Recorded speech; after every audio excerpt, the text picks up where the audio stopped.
That clap kills me. All right, guys. Okay. Yo, I don't even know how to start this, bro. Assalamu alaikum, everyone. Welcome to Voices of the Ummah, episode number 1. We got Yusuf Hussein. We got Walaikum salam wa rahmatullah. We got my brother Khaalid Hicks, aka Coach Hicks. Assalamu Alaikum. Walaikum salam, bro. How are you? I'm great. I'm happy to be here. Thank you guys for having me. Alhamdulillah, bro. Glad to have you here, bro. It's been a minute, bro. We haven't seen you in a while. Well, I haven't seen you in a while, It, actually. it has. Honestly, sometimes I'm driving around Brossard and I'm like, oh, where's that street again? Yeah, it was tough. Even just navigating to get here, it was wasn't as familiar to me anymore. Yeah. Yeah, yeah, way out. 35 minutes? 45 minutes? Depends how fast you drive. Depends on who you ask. Yeah. Let's say 35 to make it official. Yeah. But yeah, no, I think the last time we saw each other was, no joke. I think it was at your restaurant, if anything. Yeah. It was Mm-hmm. The opening.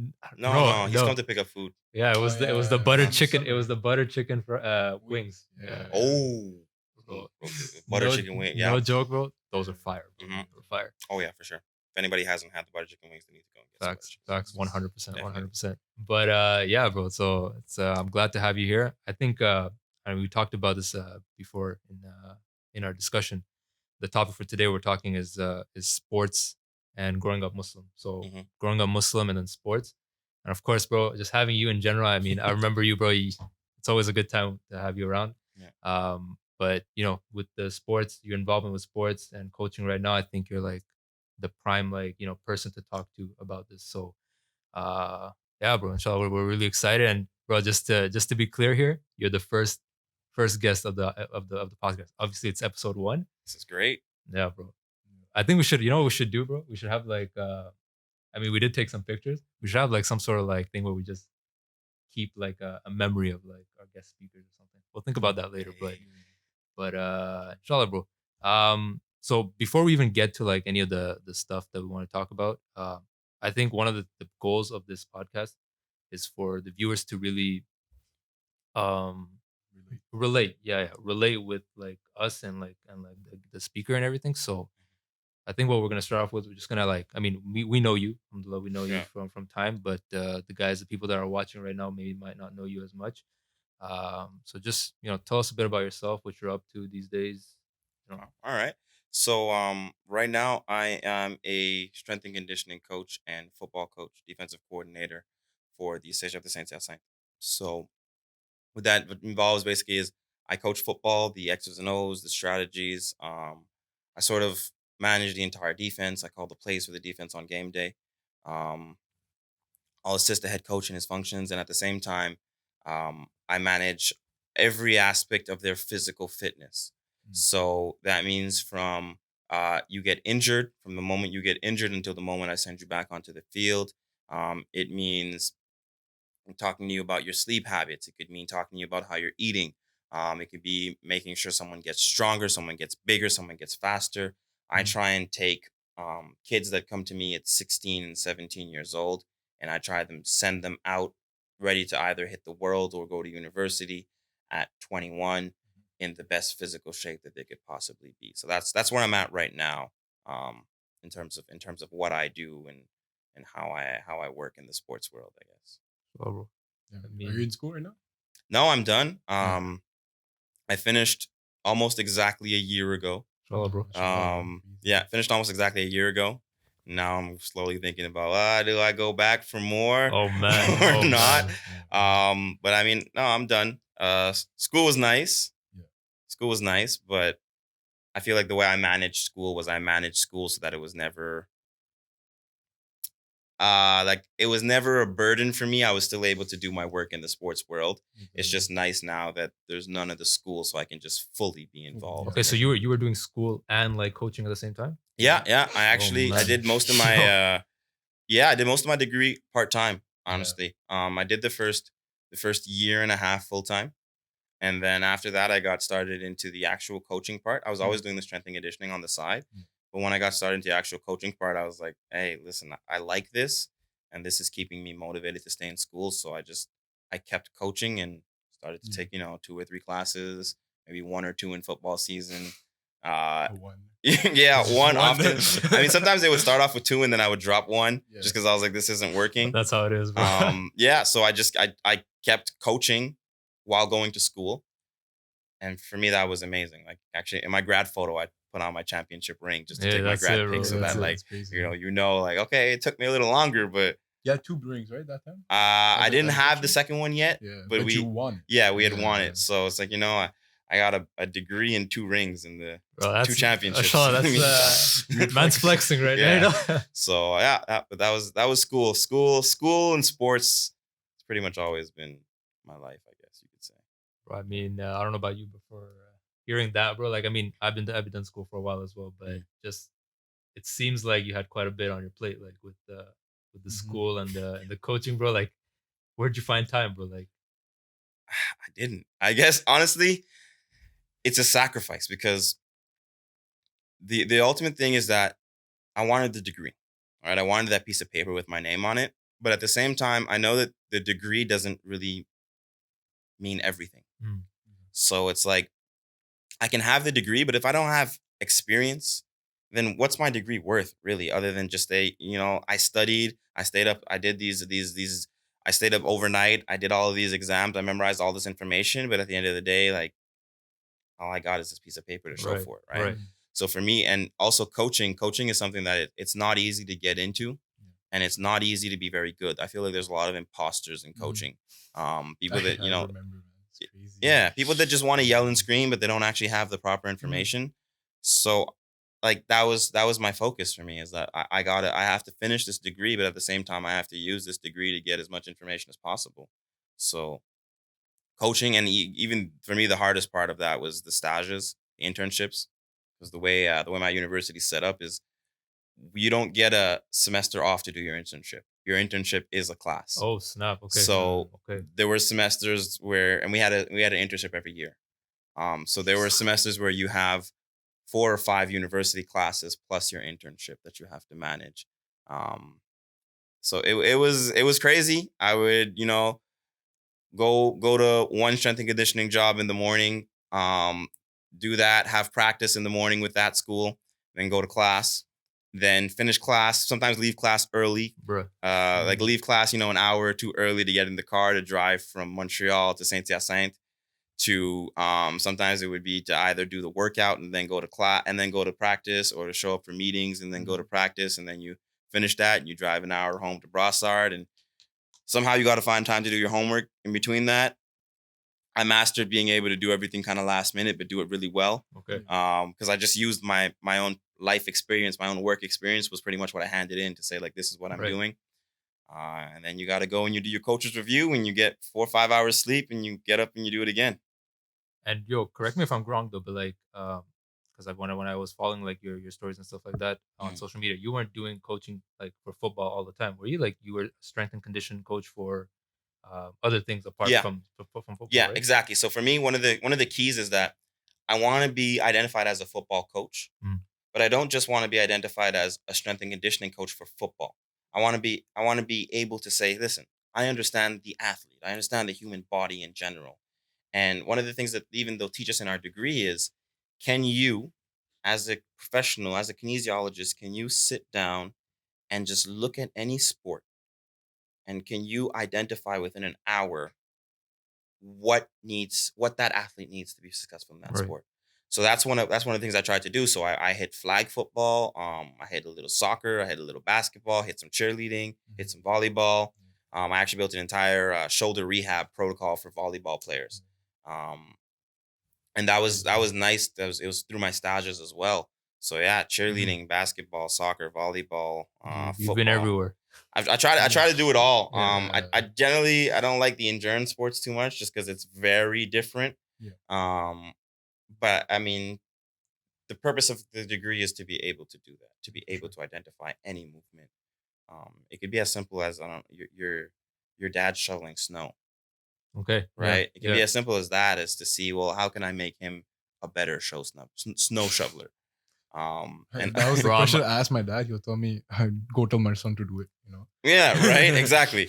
But so that was what I tried to do. I tried to really focus on lots of Okay. sports. Yeah, I might need to reach out about the shoveling. I don't know what happened this winter, bro. I'm not even joking. This never happened before, bro. I think it was like one of those heavy snows, bro. I Yeah. was like just Yeah. trying to like shovel as fast as possible. Something like I'm pretty sure I pulled something in my shoulder. But for you, what was the hardest part? Like, for sure, like when you got into coaching, Mhm. I remember like you weren't getting, paid, right? For you, it was more Oh, of a snap. hobby, Okay. right? For even, when you coach at, at a high school level, right? Mhm.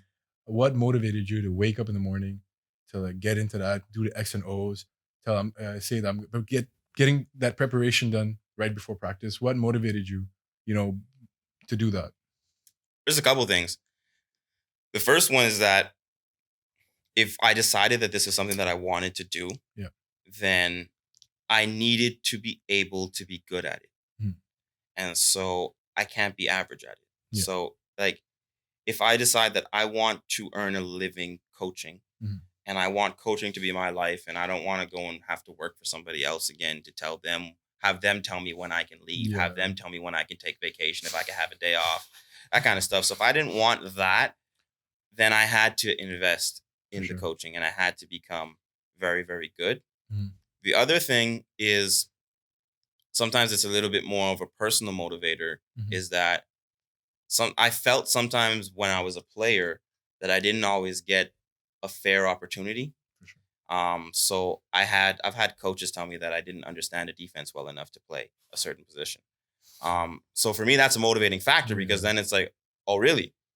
Right. Prove 'em wrong. Well, my playing days are done, but I'm gonna see you again at some point in time, Yeah. and I'm gonna show you just how well I understand the Yeah, for defense. sure. So it's a little bit of both. It's a fact that I want to be one of the best doing this, Mhm. and like I can't do it to be average. I Yeah. can't do it to just be okay. No, if I'm there, if I'm coaching on this team, I want you to know that I passed through here, and then it's also like Yeah, it's in your face for In your to everybody be face. else, right? honest, like at work, some guys come back, like the guys we played with, Mhm. or even anyone you trained, right? They come back, they always say good things about you, like, yo, Mhm. remember Khalid? Yo, what's Khalid up to? This, Yeah. that, right?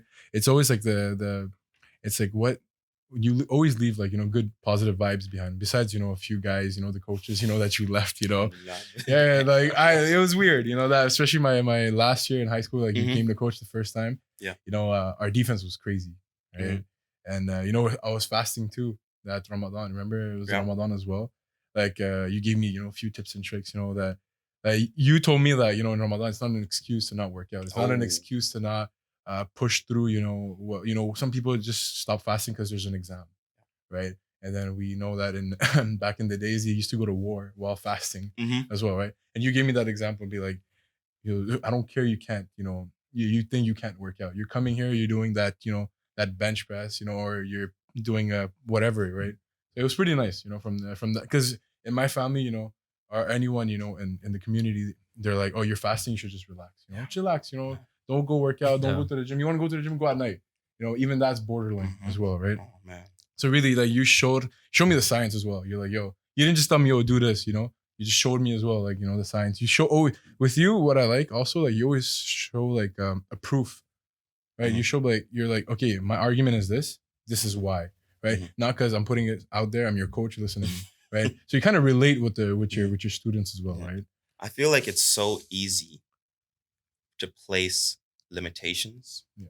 on stuff, on things. And I feel like oftentimes other people will place limitations on you. Mhm. So, like, other people are going to place limitations on you anyways. They're going to tell you you can't do stuff. The Yeah. last thing that you need to do is tell yourself you can't do it. Yeah, Right? Because like facts. if you don't believe in yourself, who else Yeah. is going to? And you shouldn't expect anybody else to believe in you to begin with, right? Yeah. But I feel like definitely people are definitely going to place their own limitations, maybe their own personal failures on you Mhm. and try and project that onto you. So I feel like it's really important not to listen to that. So for example, that's one of the things that I feel like if you're an athlete, if you're Muslim, well, that should be an even better reason to push hard during Ramadan to be like, hey, listen, my faith gives me something that you can never get.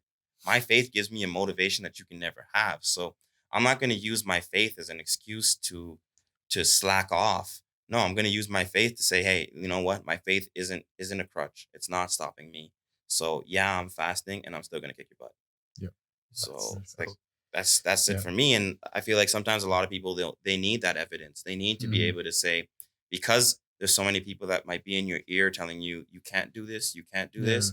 Well, I gotta present you with examples of people who are doing it. Yeah. So I'm gonna show you, look, this is the evidence. Look at this person, look at this person, look at this Mm. person. They're all doing it.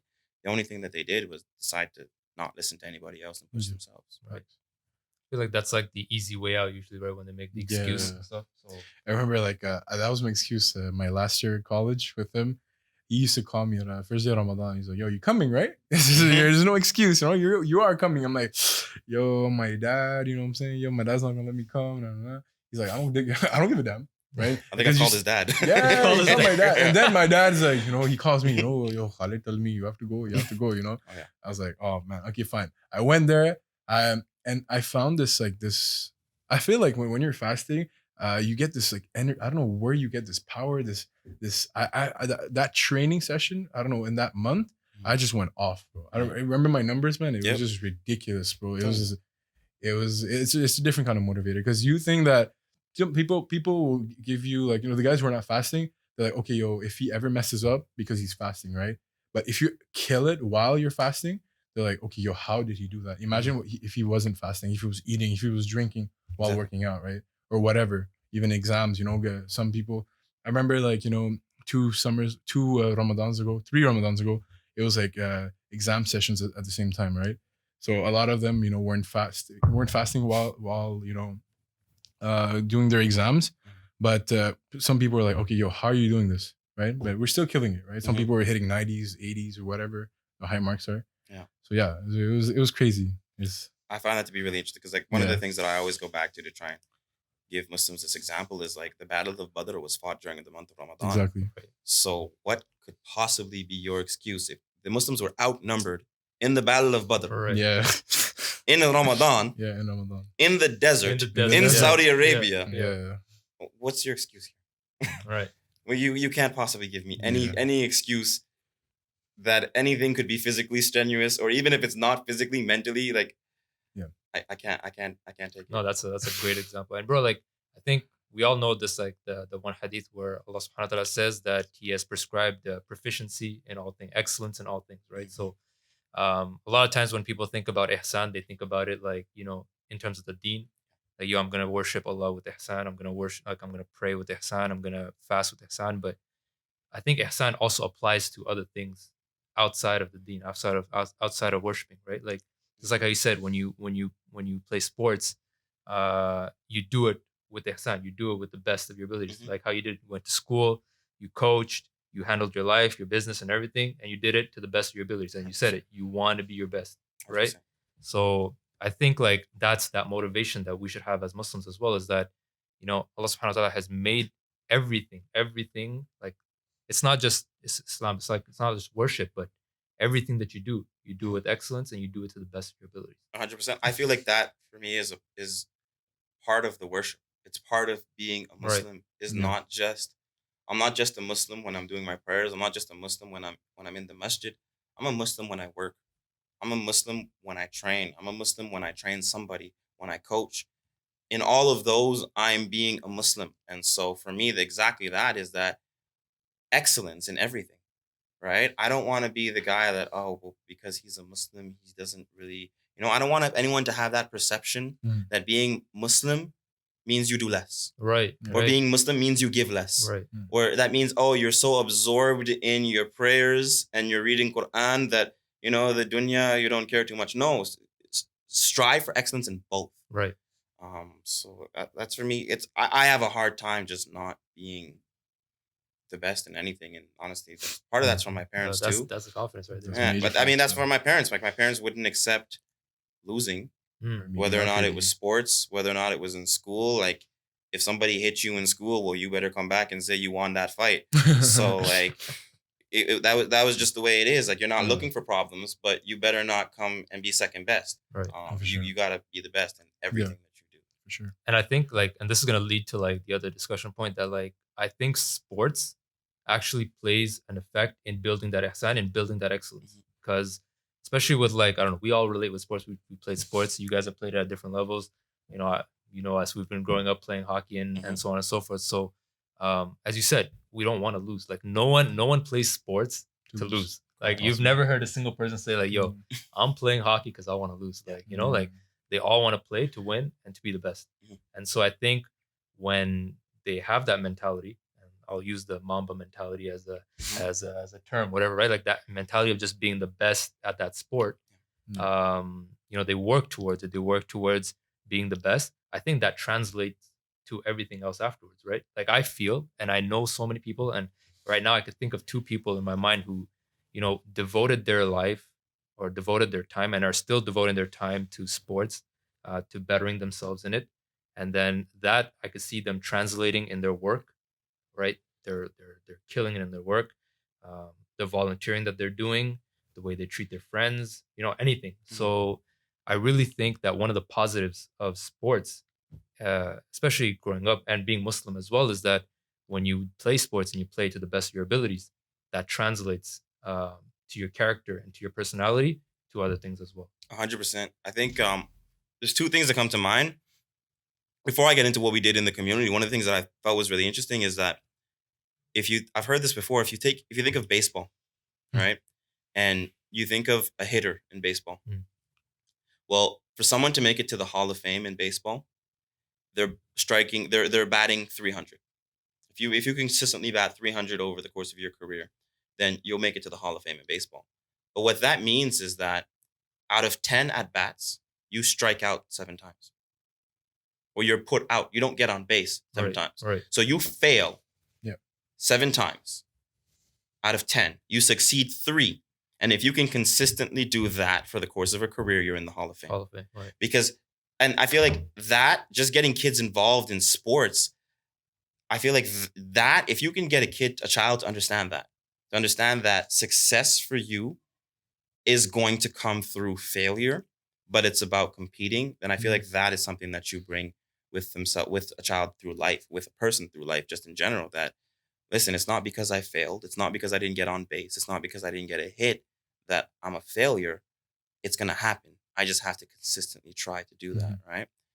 And then the thing that I think was really interesting is that just in this community, the way we saw sports as kids was next level.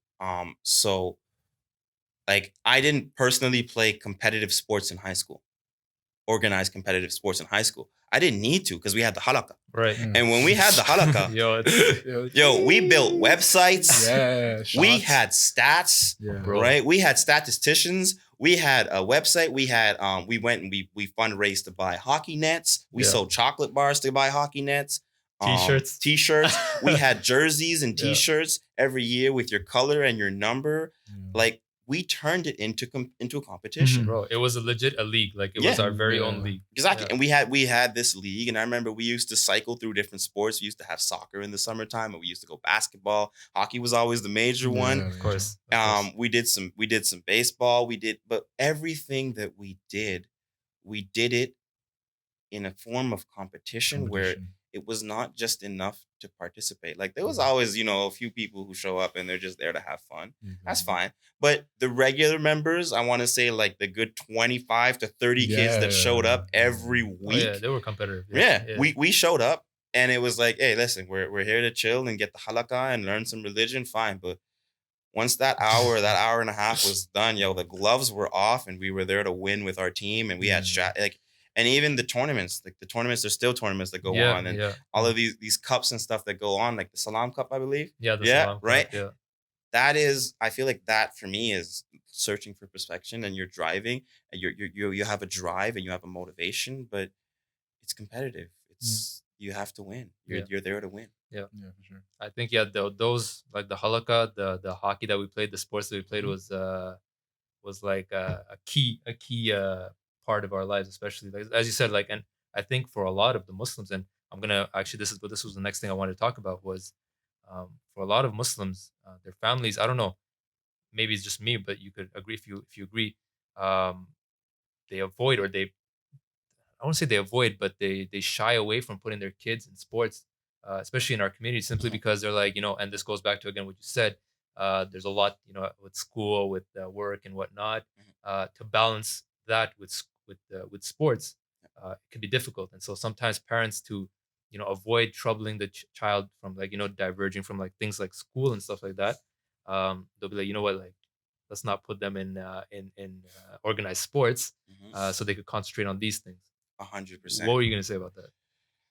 Honestly, for me, it's something that kind of disappoints me a little. Mm. I have coached now, I feel like at a high level for a number of years, and when I see a Muslim kid, it's actually rare, Yeah, right? And yeah, I feel like that's a problem yeah. because when I see a Muslim kid, it's rare. But if I were to show up to a halakha sports league, I would see some incredible athletes, Oh yeah, for Yeah. sure. right? People with tremendous capabilities, Yeah, and again, oftentimes it is going to be, well, the parents are more focused on school. And I don't feel like that's a problem. It's not negative to be focused on school. But I feel like this is one of the things I try to tell Yusuf very often is like, listen, sports will take you places sometimes that just academics won't. Sports can open doors for you that if you have good academics and you're good in sports, or even if you have good academics and you're decent in sports, it'll open some doors for you. And sports kind of gives you, especially team sports, give you a certain sense of character and right. personality that quitting is not possible anymore. Mhm. Cheating is not something that you can do. So I feel like it only helps your academics, right? But sometimes I guess parents might be placing some of their own limitations on the child. I mean, it's Um, understandable too, right? Like 100% completely. most of the families, like they didn't grow up with this kind of most of them are immigrant families. They didn't grow up like playing sports. They focused on school and stuff like that. That's how they were raised, and I Mhm. think they put that on their child and children as well Completely. too. That's the other thing is that exposure. Mm, Something I was actually talking with my wife about is that we we sometimes aren't exposed to a lot of sports. right. And I was looking at like why are certain immigrant families from different cultures not involved in certain sports, right? Like I snowboard and this is like what? Right? So like I'll snowboard, I'll play golf, I'll go play bocce ball, like Pause. and yeah, but it's like, why not? Right? We look at like colored people in hockey now, and like it's becoming a little more common, but it's still like, whoa, Yeah. like how many brown people are in hockey? Probably One. not that many. And it's part of it, and there's no fault on the parents for this at all. It's just because, well, when you come here, you don't know these sports, Mm, and that's not your focus. Your focus is, listen, I came here to give you a better life, and that's going to happen through education, right. which it 100% is. Mhm. There's no doubt about that. I just feel like sports adds so much more and can open doors. Like there are universities. I won't name specific universities, but there are universities that somebody who's not in sports, if they have a 23 R score, they will not get in. But if you are a good athlete and you have your diploma and you have an 18, we can get you in. Wow. And I mean, just that alone, I'm not saying you should get an 18, Yeah. but I'm saying just that alone Yeah. that should be an extra push, an extra benefit. Yeah. Just in terms of the lifestyle that you can get from playing. Yeah. The sports, opportunities right? that come from sports Mhm. are To be yeah. honest, opportunities. the best example is the States. You see these guys, they come from nothing completely, right? Mhm. And they work out like crazy.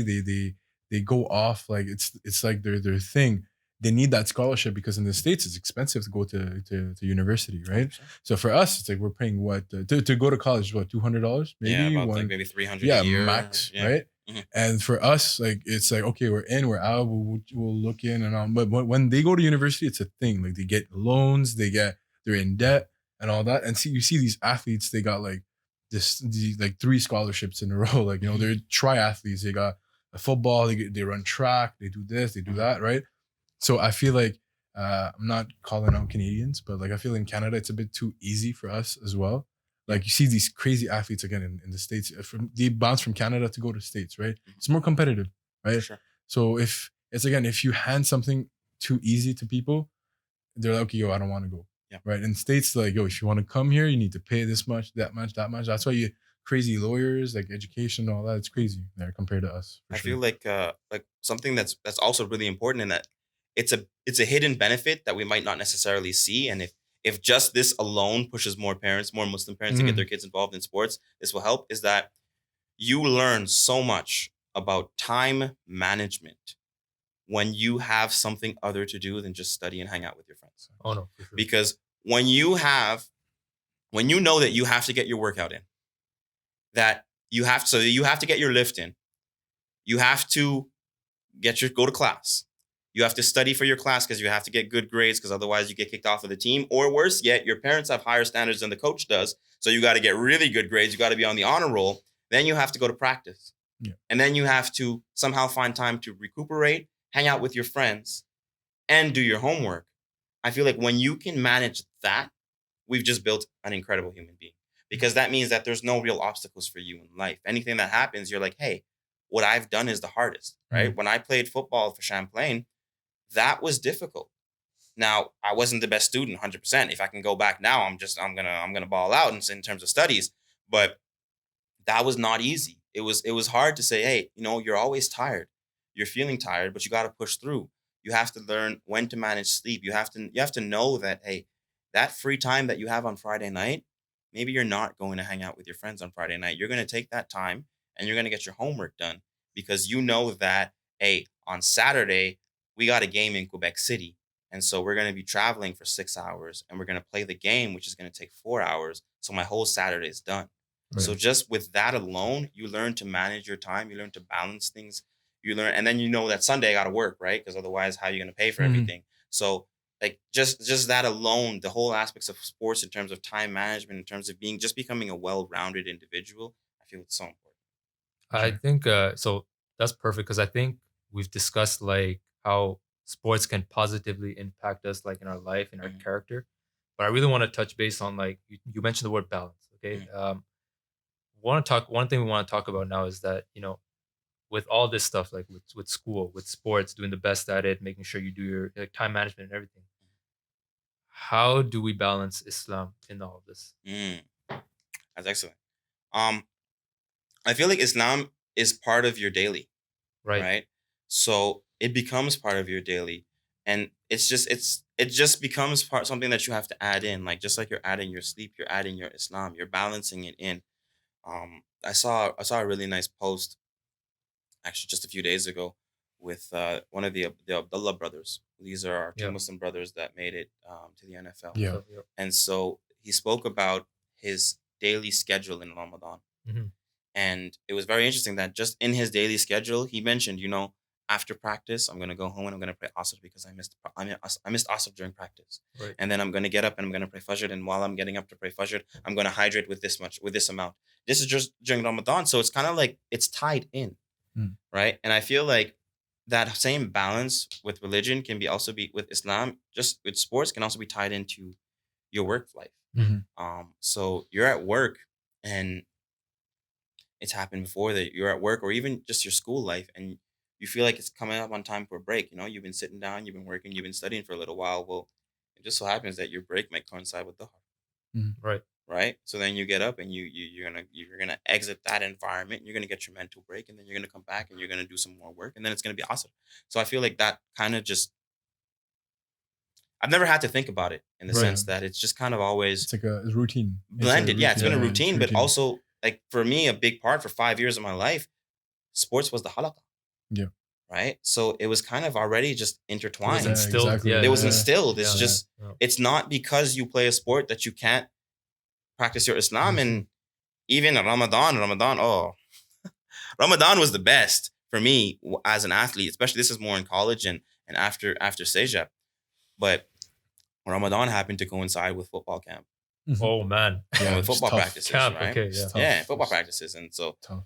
for me, that's the best one. I remember like practice starts and the sun is still up. And you gotta every time I would have to go up to my coach and be like, yo, coach, can you set your alarm for 8:50, please? Or I would give him my cell phone. Right. I would set the alarm on my cell phone because sometimes coach will forget you. And then he'd be like, oh, my bad. It's been 15 minutes. And I'm like, coach. Right? So I give him my cell phone, put a timer on my cell phone and say, coach, when this goes off, come get me. Right? And I say, coach, I'm going to need 5 minutes.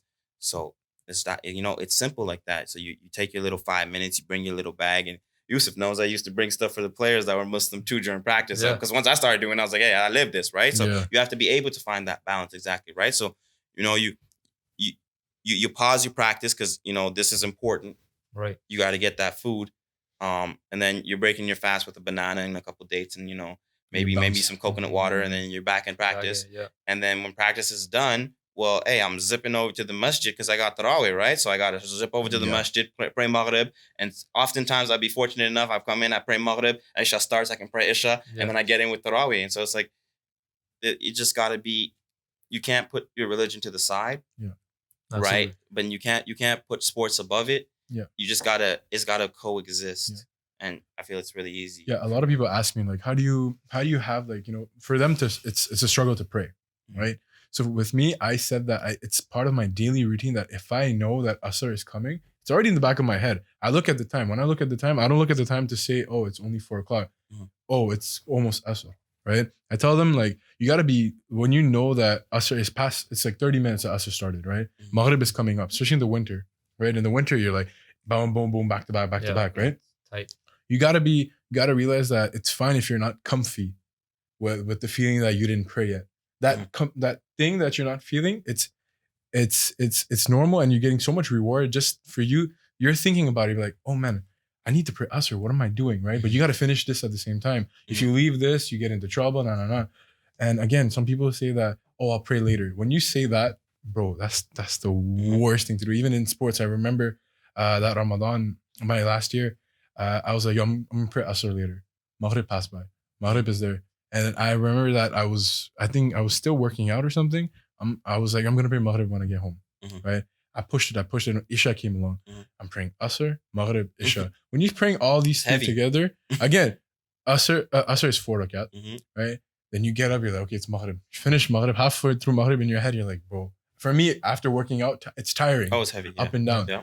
You sit down, you finally done Maghrib, right? You get up, it's Ramadan. You're praying Isha. What's after Isha? Tarawih. Bro, like if you put everything, I'll do it later. I learned it the hard way. My dad always told me that my bad habit was like, I'll do it later, right? When I really stopped, I was like, yo, what am I doing? I gotta do it right now and then think about the other things later. When I started doing that, I was like, okay, it's blessed. It's working, right? Procrastinating with the deen, yeah, that's it's crazy. It's tough. But we gotta also understand that, I mean, it's normal, right? Like a lot of people, like it's not bad to struggle with that. It's just a matter of getting the habit of making sure to prioritize your deen and making sure, as you said, the time management. I remember, like, I don't know if it was I read something or I watched something.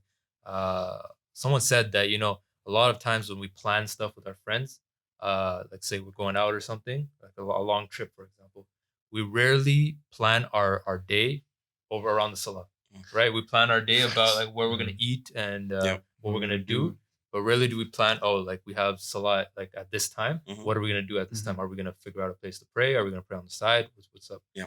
I think if we apply that mentality, like especially with sports, like just to balance and time management, if we applied using the salah, for example, as like I don't know, pinpoints, milestones or whatever, like I don't know how to say, like like these key points on the day, and plan throughout the day with those prayers, I think it could help quite a bit. For sure, definitely.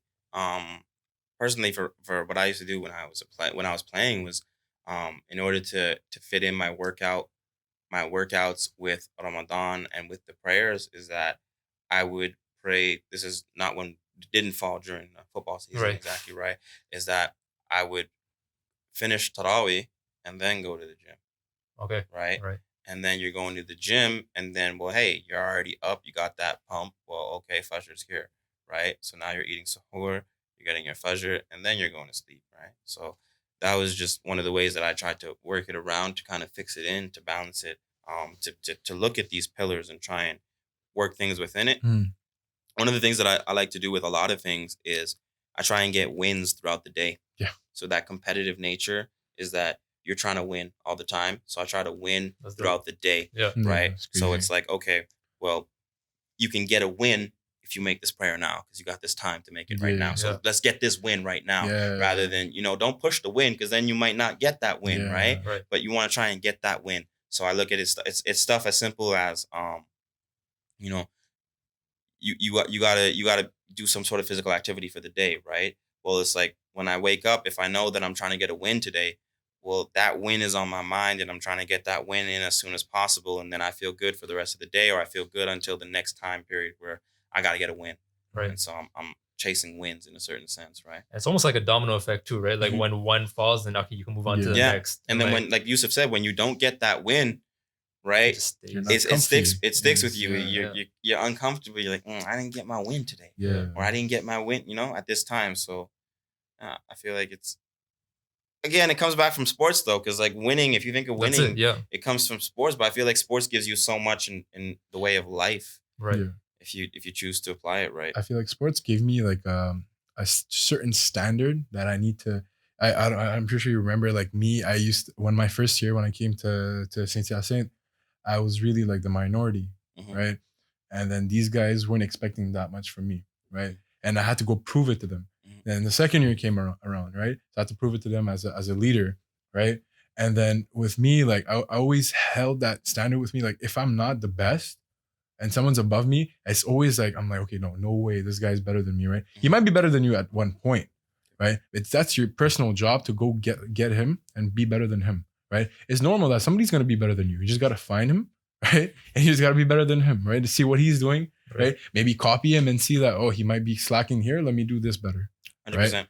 I always say if you're not the best, if you are the best person in the room, then you're in the wrong room because you're not pushing yourself. Exactly, 100%. Yeah. So I try to always 100%. find another environment. If I feel like, yeah, no, I'm not. No one's pushing me, Yeah. right? And or even better yet, I mean, I guess technically you could be the best person in the room, but if you are the best person in the room, you need to be being pushed by everybody below you to make you better, right? Because you're like, hey, they're not going to catch me, right? But if Right. you're in a room where, and this is it's any situation in life, I feel like if you're in a room where no one's doing more than you or no one's trying to push you, then you need to change rooms. For sure. That also applies to the deen as well too, right? Yeah, Your circle, facts. right? Like, Facts, and I think facts. again, these are like these links that we can make with sports and Islam is that, yeah, same. Like if you're in a room or if your circle is not pushing you to strive in your deen, for example, right? Like as they always say that you are on the religion of your friends, right? Mhm. So like if you're surrounding yourself with people who are like-minded like you, who prioritize their deen, and prioritize other things, and try to do their best in everything, then naturally you're gonna follow, and naturally you're gonna try to push. They're gonna push you, and you're gonna try to be better than them as well, right? So no, definitely. So clearly, like sports, definitely impacts this like our deen and just our life in general, positively. But now I want to switch it up a little. Okay. Right? I'm gonna switch it up a little. All right. Because this is a podcast where we're honest. Go right? ahead. What are some of the negative things that have come out from sports? Ooh. And this could apply to your deen. This could apply to your life. Things that like maybe change, like sports, like pushed you to do things that, not saying you're not proud of, but like that were negative, like that you think you could have done better. I think the most obvious one sometimes is that sports sometimes reveals character. Right.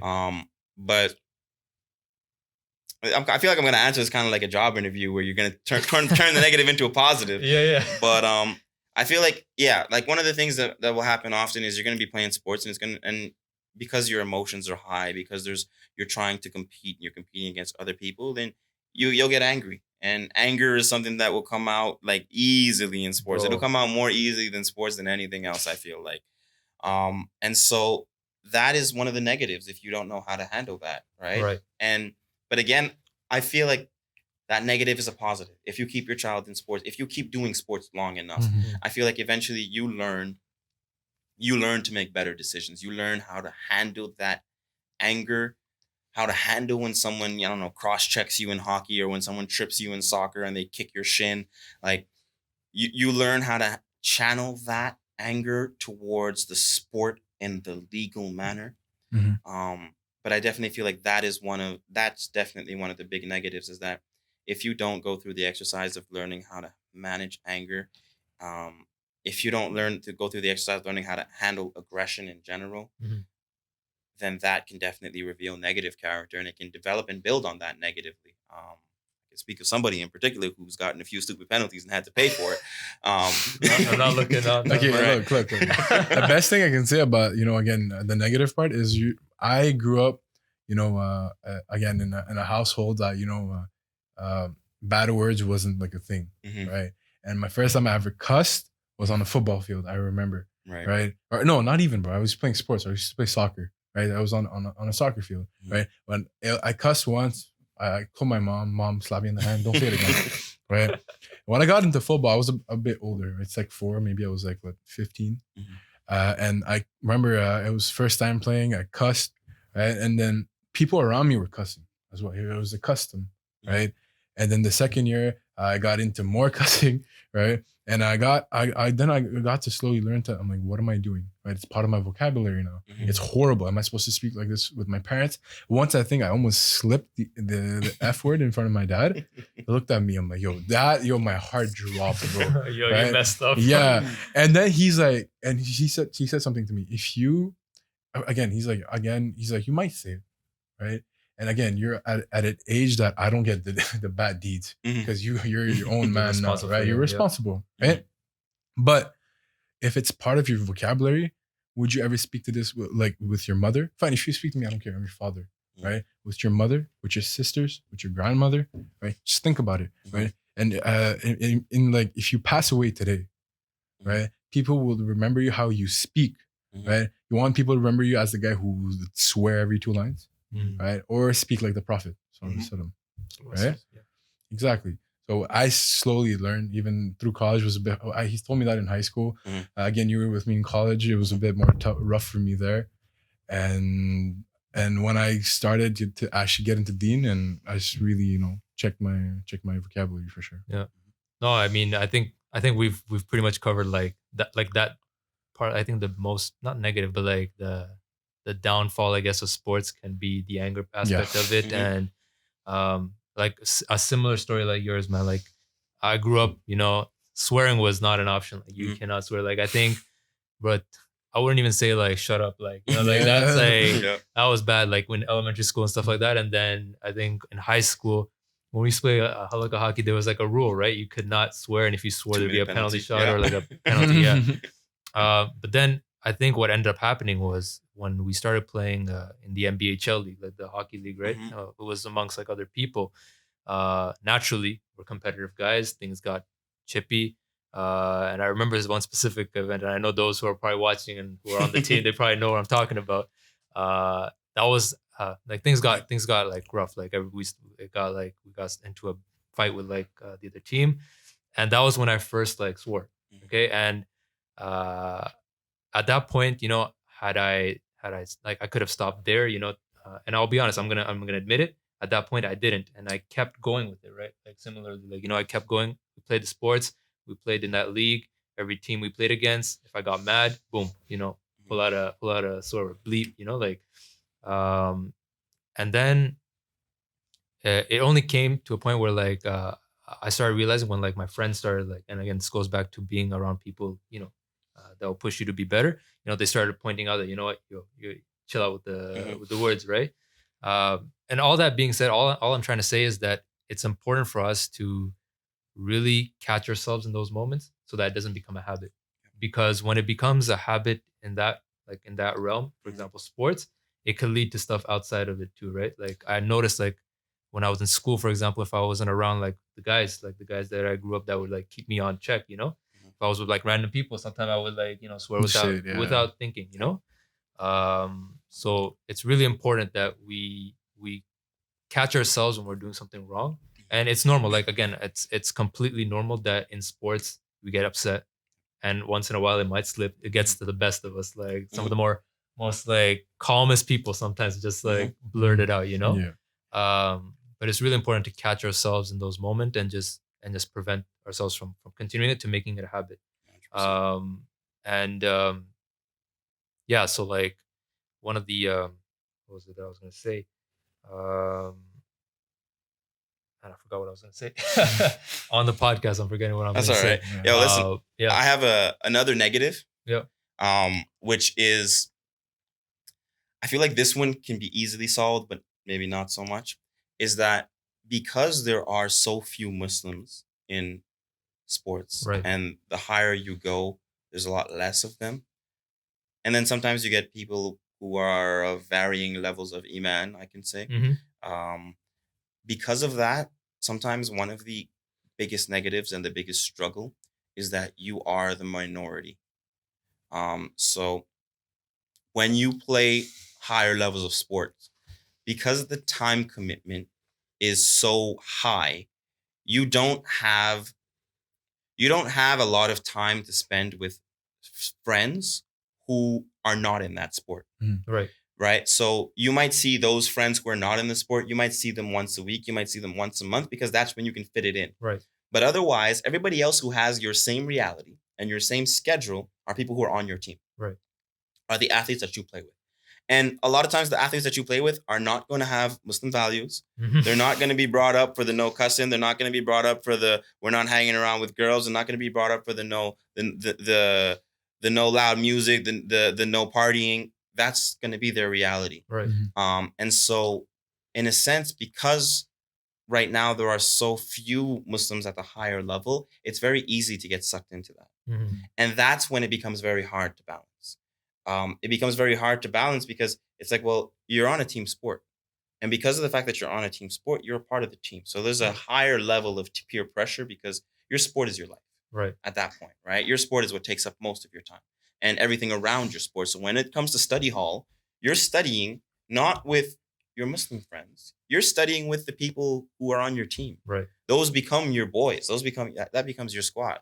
So that's I feel one of the biggest challenges to overcome is to maintain your own Muslim identity while still identifying as being a high level athlete. That's it. And I feel like the more Muslims that we can get to search after ihsan in the higher levels of sport, then the easier that becomes, right? I feel like just for me, even for me personally as a coach, as a coach in the Muslim world, there's not many, right? I already know the head coach of the Jets. I'm like, he's Muslim, right? Yeah. And it's you feel that affinity to him, but just, I mean, where I'm at, I don't think I've coached with other Muslim coaches. And so even just for from the coaching standpoint, for me, when I have an athlete that's fasting, it's like, hey, we have a bond now, right? Yeah. We can hang out together. My best moment was when I think we had like 2 or 3 guys that were Muslim on the team. And that was a special time period. That was something that was special because then it's like, hey, we don't have to keep being surrounded by everything else that's not very Islamic value oriented, right? We can identify together, even though there's varying levels of iman, but at least you have that common thing that pulls you together. And depending on the sport, it's completely different. If you were to play soccer, just as an example, because soccer is like the sport that's most popular with the immigrant population, you'll find a lot more people that can identify with that, right? And then I feel like it's easier, even that Muslim that, he was Muslim, but he wasn't fasting and he was, no, I have a practice, I'm not fasting today. Well, when there's 6 guys on the team, right, and 2 of them are like, bro, we don't do that. Yeah. Well, all of a sudden everybody gets on board. Exactly. Yeah. A lot of people tend to forget that when you're doing something in a field and people look up to you, you still have your last name or your first name there. Even though you don't have Iman, I hope you do. You don't have Iman, your name is there, Yusuf Hussein. You have a Muslim name. They know that you're Muslim, right?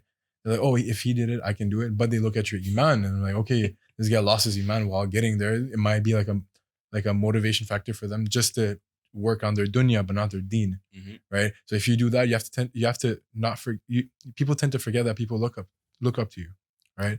So you really have to check that as well. Remember the pepperoni story?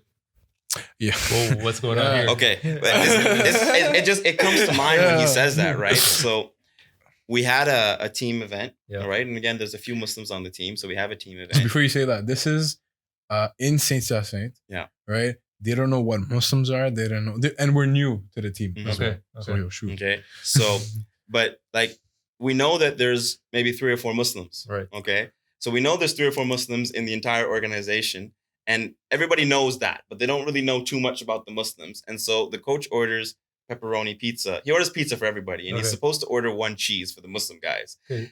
And he forgets. Okay. Right. So he forgets to order the cheese pizza for the Muslim guys. So then everything's pepperoni pizza.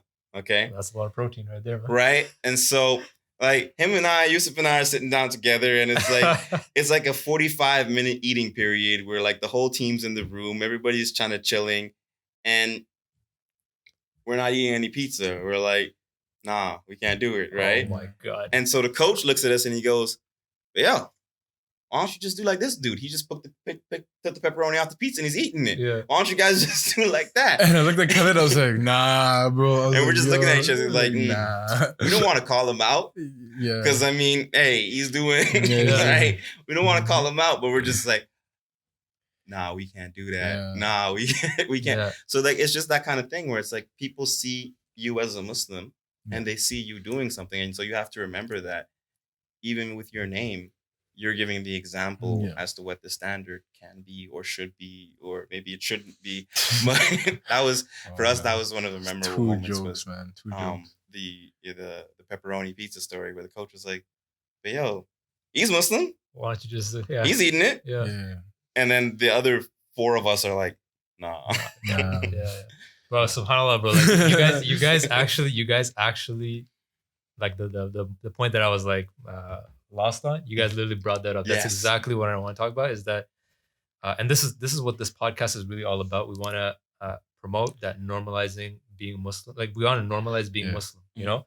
Like the first, like I said before, like, you know, on the ID card, you know, on like in your license, you got your name, you got your height, you got where you're from, and people, like my license, it should be, you know, my name, right under my name, it should be Muslim, right? Some people tend to forget that they're Muslim first before they're Indian, before they're whatever, right? Before I'm je viens de Brassard, or I come from here, whatever, bro. Like, I don't know where you rep, man, you know? Yeah. Some people they're so afraid to show that they're Muslim that, you know, they put it last, or sometimes even put it on the list, right? But bro, your name is Khan, your name is whatever, right? You know, we know you're Muslim, right? So why are you afraid to put it out? But again, what's happening, you know, in the world, sometimes I don't blame them, but come on, like, you know, you gotta, some people are, you know, they're happy to show what they're doing, you know, even though it's halal or haram, right? But like, if you actually believe that, you know, this is your deen, you should be happy to promote who you are.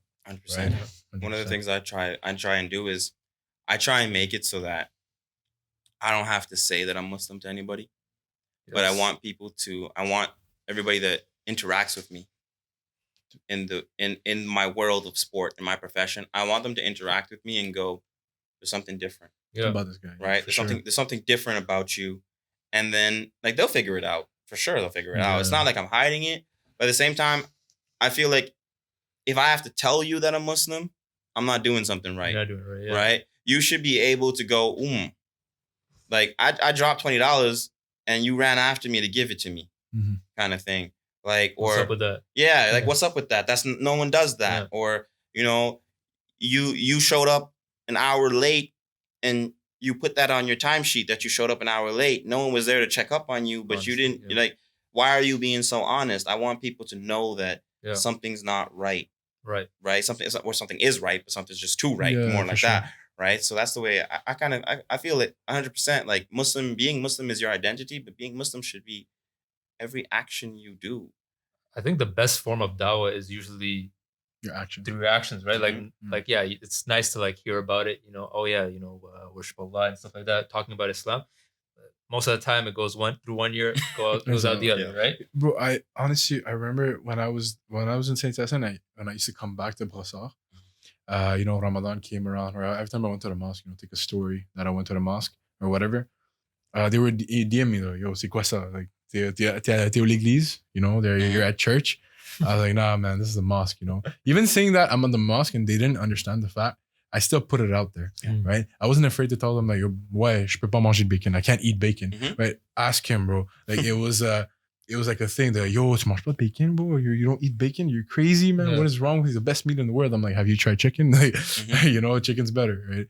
So again, it was hard for sure. Like, you know, yeah, I'm Muslim. Yeah, I'm Muslim. Yeah, because I'm Muslim. Yeah, because I'm Muslim. Why can't you do that? Yeah, because I'm Muslim, right? There's a lot of because I'm Muslim. Yeah. Right? not because I don't want to, because I'm vegetarian, or because I don't No. eat bacon because it's unhealthy. Mhm. Yeah, Right? why be shy though? Might as well just Exactly. tell them, right? Normalize Like, it. yeah, Yeah. normalize Exactly. it, right? Like, and Exactly. I think a lot of people respect that. Like, you can't blame these people to question. Like, for example, like right now we're in Ramadan. Mhm. You know that typical question, The yo, not questions. even water. You know, Yeah. like you can't really blame them for saying that, especially if they don't know, right? Exactly. And the best way for them to not say that again is to teach it. You know, like Yeah. to be open about it. Yeah. I remember like in school, and this could be a topic of its own. When we're in high school, and you know it's Ramadan time, we're in the cafeteria chilling because we all have to be in the cafeteria. Mhm. People are eating. And you're like, yo, you want a piece of my, like you want to like a fry from the poutine? Remember, like in Yeah. Centennial, they Mhm. had the, Oh, yeah. yo those poutine, Fries yo. and sauce. Yeah, exactly. Ooh. They'd be like, yo, you want one? And you'd be like, nah, I'm not hungry. Yeah. Instead of saying like, yo, I'm fasting. You know, Mhm. like what? Why shy away from saying that you're fasting? For sure. Right? Facts. If anything, it's just going to educate them. Worst case, what if they're going to be confused? Big deal. Yeah. Later on, they'll probably understand. You know, so yeah, definitely. Like even in sports, especially you said like, and you said like the reality is most sports organizations or groups or whatnot, there's not many Muslims in it. So Mhm. you have to be in that mindset that yeah, okay, I'm gonna You might be be the next Muhammad Ali. You might be. Yep. yeah. Yeah, exactly. You might be the next Muhammad Ali. Mhm. You know, Yeah. I look up to him every day. You know, I look up to again Malcolm X, guys like that, right? Yeah. They have this past, right? So like I always live every day I wake up and I look back and I'm like, okay, yo, I did this wrong, I did Mhm. that wrong, right? Mm. But then I look at Muhammad Ali and Malcolm X. When you look at their past, you're like, oh damn, Yeah. right? Especially Malcolm X, you're like, wow, like what did he do? Like this wrong, this wrong. But his present or his like what he did Mhm. after when he converted and all. Yeah. The people are so hooked up on his like good legacy that they forgot Mhm. what his bad was. When I grew up, I never knew Malcolm X. I read his book, Yeah. right? I never knew he did all that before, right? We grew up knowing that okay, Malcolm X was this, Malcolm X was that. But when you look at his, his history, whatever he did, I'm like, damn. But you get to learn from that, right? For sure. He had a reputation. He went to jail. He went that. Yeah. Even after all that, he had the audacity to get up on the mic and tell people why Islam is right, Mhm. why do this, why do that, right? So you guys have to have that confidence, right? Yeah. It doesn't mean that you were bad before, you did something before. It doesn't mean that you don't need to hide it that you're Muslim. It's not hypocrisy, No. right? It's you've done it.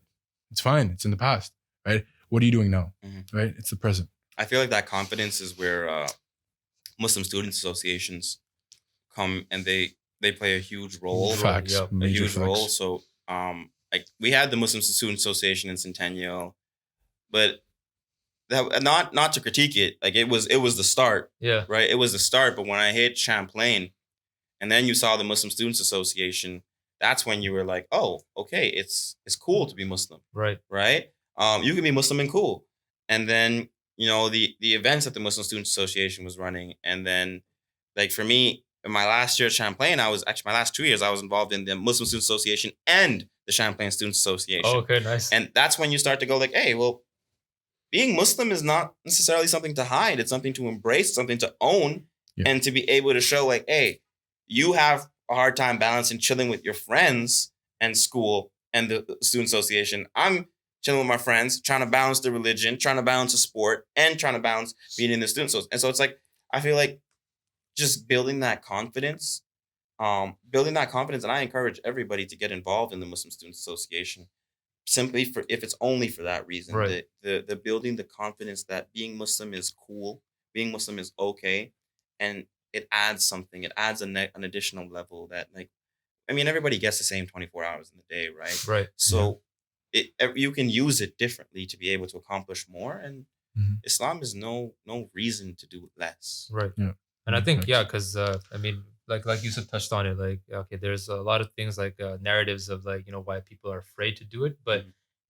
I mean, from your experience, from my experience, I'm sure from your experience as well, when you when you're open about your religion to these people, to anyone, everyone's accepting of it. Like alhamdulillah, we live in, yeah, there are some bads and whatnot, but for the majority of it, we have a lot of people who are accepting. All it is that they just don't know, right? So Mhm.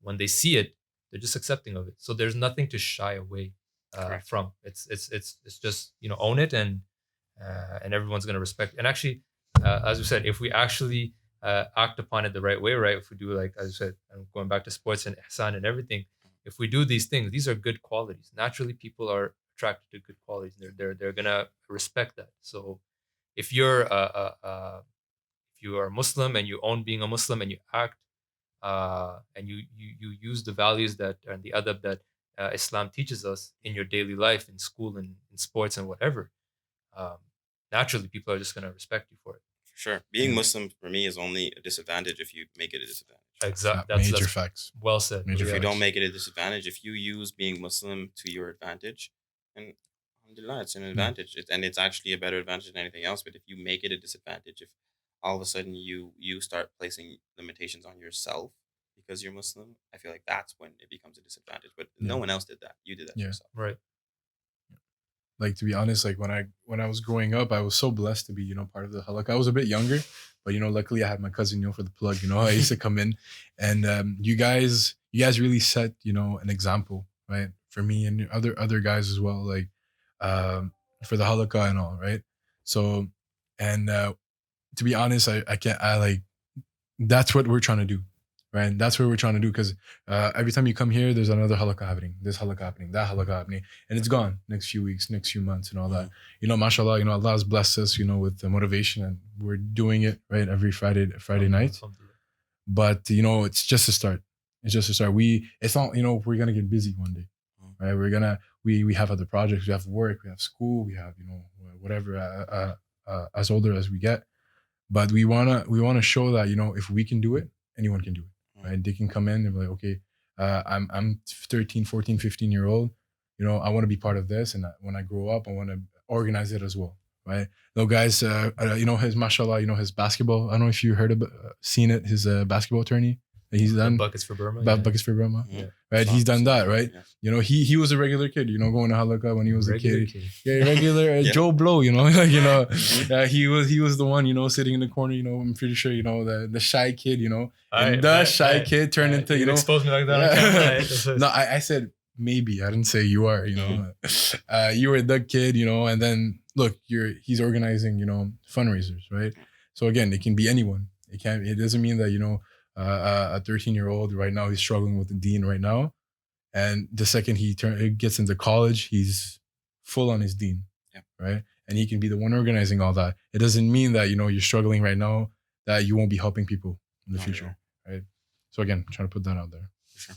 Iman is, and we hear in the Jummah khutbah and everything from Imam Fadil and everything that, our Iman is not, it's something that's always inconsistent, right? Always, up and down, right? Up and down.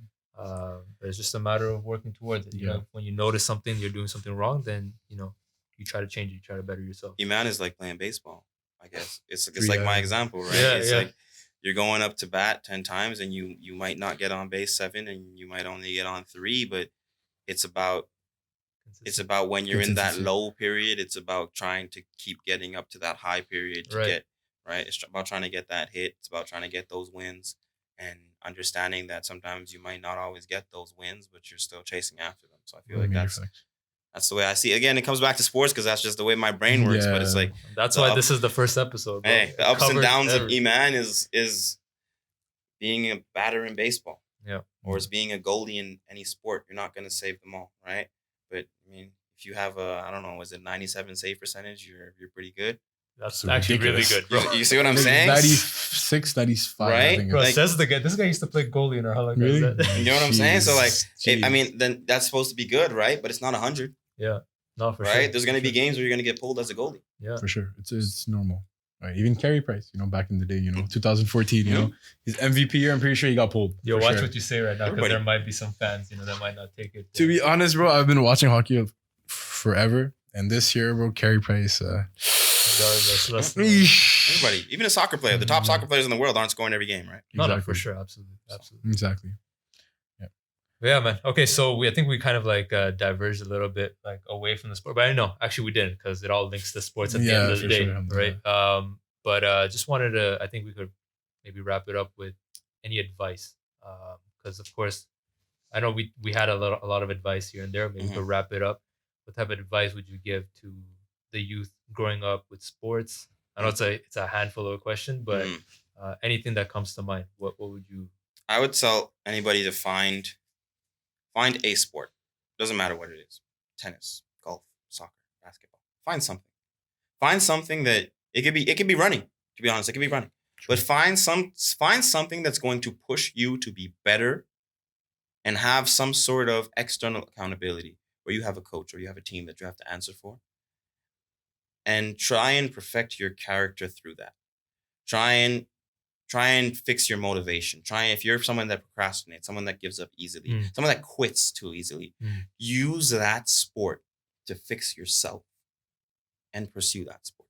Because if you lock on to whatever that sport is, then if you're not doing the small details in that sport, you won't improve. And it'll be the same thing when it comes to life, when it comes to your religion. So that would be my number one piece of advice is find a sport, find some form of physical activity where you have an external accountability and stick to it and try to be the best in it. I mean, and at the end of the day, like sports isn't necessarily for everyone either, but I think that could apply to any sort of hobby, right? So like if you're good at something, just do it. you know, just do it and do it to the best of your ability and hold yourself accountable. Yeah. Exactly. Find one thing and hold yourself accountable. And sometimes it's hard. Sometimes it's really hard to hold yourself accountable. Sometimes you need somebody else to hold you accountable. No, for sure. Right? So sometimes it's just like find somebody who's not going to put limitations on you and tell them, yo, this is my goal. Yeah. Right? I don't know what it can be. I'm an artist, right? I paint, right? And I want to get better. I want to learn this technique. Find somebody who is going to really tell you what you need to hear and not what you want to hear. Yeah. And get that person in your corner, and that's going to push you to the next level. Right. I mean, not everyone's blessed to have a coach like, you know, Khaalid Hicks in their life, but, you know, I mean, anyone like your friends or whatnot, or your parents or your family, but anyone who could be honest with you can definitely benefit you for sure. Tough love. Exactly. Obviously, yeah. People tend to forget that tough love is the best thing in the world. Yeah. Inshallah, bro. Yo, it's Ramadan right now. It was really risky to do this podcast. I'm just hoping the mic didn't catch my stomach growling. Wow. It's done it like I didn't hear it. So all right, bless. Because I was like, oh, did you man. hear it? No. We're good. But yeah, man. Bro, it was a pleasure having you on the podcast. I think we benefit because at the end of the day, this podcast is for like, of course, the viewers, but at the end of the day, it's really for us as well. Right? Yeah. We learn a lot from each other. But yeah, man, really appreciate it. Great being here. Inshallah, hopefully, inshallah, we could have you again on the show. I think I'm up for it. Yeah, we'll be less nervous. We'll be better than this, bro. I know. You guys were nervous, bro. Pause. I know for a fact the beginning. I'm gonna cringe watching it. Bro. Wow. I'm not joking. I might even not watch it, bro. Just wait till everybody watches it and be like, yo. No. I think we talked about a lot of good things, a lot of beneficial things, and yeah, bro. It sucks that the pandemic right now is preventing us from playing these stories. But I mean, I'm watching your stories. There's no stop, bro. You guys are. We have to find a way to push through because the moment we give in is the moment we've lost, right? Yeah. Obviously. I actually told this to the players. I said every football player in the province right now is in exactly the same situation you are. Absolutely. And they will be faced with one of two choices. They can either sit back and say, I'm going to wait till things get better and then I'm going to restart, or they can say, I'm going to find a way.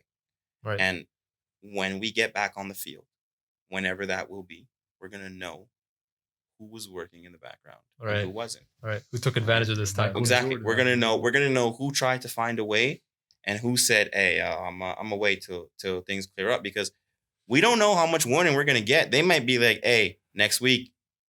Right. Yeah. And so you don't have to get ready if you stay ready. Yeah. So for us, pandemic, no pandemic, I mean, it's not ideal. There's restrictions. They change all the time.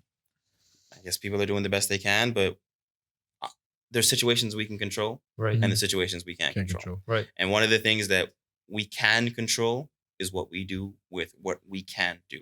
Right. So right now, it was raining Thursday, Friday. Well, it was raining. We were outside. Yeah, I saw the deadlifts under a tent. Deadlifts under the tent. Yeah. Set up a tent. Maybe you have a tent. Set up a tent. We were outside. Got towels to wipe off his stuff so it doesn't rust. But the show must go on, because if we don't do it, no one's gonna force us to do it. Right. Absolutely. So we might meet somebody that did do it. Right. And I think this applies again, linking it again to Islam as well. It's tough times. Mosques are closed. Some of them are like they're open, but with limitations. Yeah. You know, it's now time to, we'll see like who out of the people is really, taking advantage of whatever they have and making the most out of it as well, right? So Yes. it applies to everything. I think it goes back to ihsan, it goes back to time management, it goes back to just being the best you can be and just taking advantage of the time that we have. Mhm. But yeah, man, that's it. Anything you want to add? Anything else?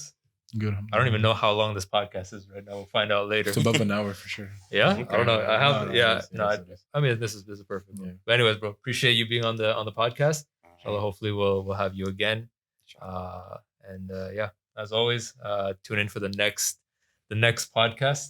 I don't know when that's gonna be. I don't know. We'll have another guest hopefully. Inshallah. Inshallah. And yeah, as always, take care. Assalamu alaikum wa rahmatullahi wa barakatuh. That's it. Done? No, that was good. That's good, bro. That's good. All right. That was easy. Bro, it was easy because you were here.